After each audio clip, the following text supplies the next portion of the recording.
Nimra BSK के बाद मज़ीद आगे पढ़ना चाहती थी, MPhil करना चाहती थी, लेकिन 3 बहनों की शादी हो चुकी थी। अब निम्रा जो थी वो आखिरी थी, सबसे छोटी। तो जैसे ही रिश्ता आया तो वालिद ने हाँ कर दी। मज़ीद आगे पढ़ने के अखराजात जो थे वो वालिद बर्दाश्त नहीं कर सकता था। 3 बहनों की शादी से पहले निम्रा के जो घर के हालात थे बहुत बेहतर थे, बहुत अच्छे हालात थे, लेकिन 3 बहनों की शादी के बाद हालात बदल गए। तो निम्रा की शादी कर दी गई वालिद ने साद के साथ। साद बड़ा ही खुशहाल लड़का था जो घर के अंदर अकेला रहता था। उसके वालिदैन नहीं थे, बहन भाई नहीं थे, बड़ा बिजनेसमैन लड़का था। तो निम्रा अचानक एक दिन अपने कपड़े तैयार कर रही है, ब्रीफ केस बांध रही है। किधर जा रही हो? मैं शुमारी इलाका जात सैर के लिए। किसके साथ जा रही हो? अपने दोस्तों के साथ। शोहर ने इनकार कर दिया, बिल्कुल ऐसा नहीं हो सकता। तो शोहर के रोकने के बावजूद निम्रा ने शुमारी इलाका जात की तरफ जाने का इरादा किया। अस्सलामु अलैकुम रहमतुल्लाहि व बरकातहू। मैं उम्मीद करता हूँ कि आप सब खैरियत से होंगे। दुआ है अल्लाह रब्बुल आलमीन आप सबको अपने हिफ्ज़-ओ-मान में रखे, सबको अल्लाह तबारक व तआला क़र्ज़ से मरज़ से हमेशा महफूज रखे। जहाँ रहें खुश रहें, आबाद रहें, सलामत रहें। दिल से दुआ कह दें आमीन। निम्रा BSK के बाद जो है मज़ीद आगे पढ़ना चाहती थी, MPhil करना चाहती थी। निम्रा की 3 बड़ी बहनों की शादी हो चुकी थी। निम्रा के वालिद जो थे वो एक सरकारी अफीसर थे। 3 बहनों की शादी से पहले घर के जो मामलात थे बड़े ही खुशहाल थे। 3 बहनों की शादी के बाद वालिद जो है थे वो रिटायर हो चुके थे। रिटायरमेंट के बाद अब घर का निज़ाम चलाना जो था बड़ा ही मुश्किल हो चुका था। तो जैसे ही रिश्ता आता है तो निम्रा का वालिद जो है वो हाँ कर देता है साद के साथ। साद वो लड़का है जिसके वालिदैन कार एक्सीडेंट के अंदर जो है वो फौत हो जाते हैं। वो घर के अंदर तन्हा रह जाता है।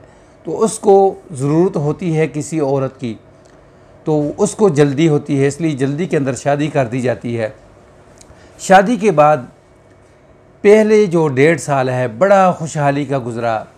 कोई ऐसा मुल्क नहीं, कोई ऐसी जगह नहीं कि निम्रा को जो है वो साद ने घुमाने फिराने के लिए ना लेकर गया हो। लेकिन अचानक एक दिन साद जो है वो ऑफिस से आता है तो निम्रा जो है वो कपड़े तैयार कर रही है, ब्रीफ केस सामने पड़ा है, बड़ी खुश नज़र आ रही है। निम्रा खैर है? मैं तो अपने दोस्तों के साथ शुमाली इलाका जात घूमने के लिए जा रही हूँ। देखो निम्रा, मैं आपको ख़ुद ले जाऊँगा। अच्छा दोस्त हैं कौन?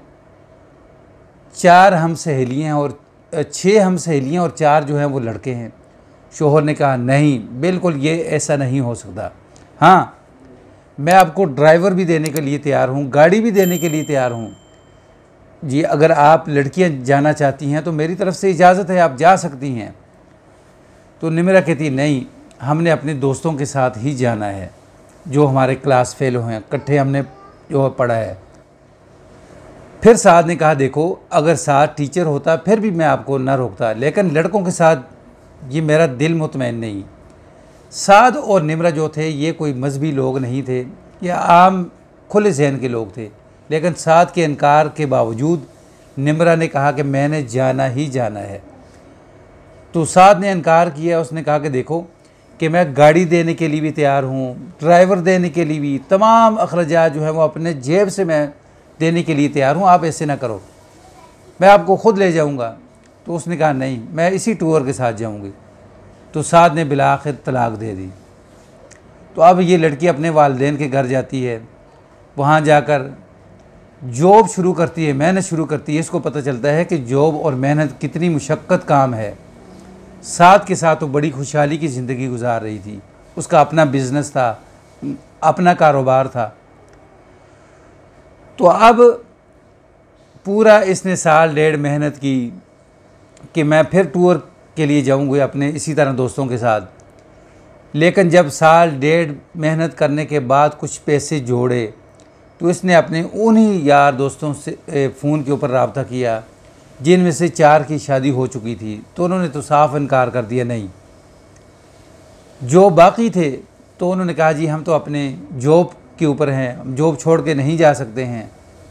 तो निम्रा की तब जाकर आंख कान खुले कि कोई किसी के लिए वक़्त देने के लिए तैयार नहीं। मैंने तो यानी अपने दोस्तों के लिए अपना घर कुर्बान कर दिया। तो अब उसी निम्रा को वालिदैन भी ताना मारें, वालिदैन बीमार, रिश्तेदार ताना मारें कि आपने अपना हंसता बसता जो है वो घर छोड़कर, किन के लिए? यानी उन यार दोस्तों के लिए जो आज आपको टाइम देने के लिए तैयार नहीं है। तो आपने उन यार दोस्तों के लिए अपना हंसता बसता जो है घर उजाड़ दिया। तो नाजरीन, इस वाक़ई स्टोरी के अंदर ये एक सबक है कि अपने घर को किसी यार दोस्त रिश्तेदार के लिए अपने घर को कभी भी ख़राब ना करें। शोहर अगर आपका नेक है, अच्छा है, तो उसकी कदर करें, ना कि निम्रा की तरह जो है वो बाद में आप पछताएं, बाद में रोएं। जो यानी आज मुश्किलात की ज़िंदगी गुजार रही है और रो रही है, अपने की किए के ऊपर जो है वो पछता रही है। मुझे उम्मीद है ये वीडियो, ये वाक़या आपको पसंद आया होगा। पसंद आए तो इसको लाइक, सब्सक्राइब, शेयर ज़रूर करें।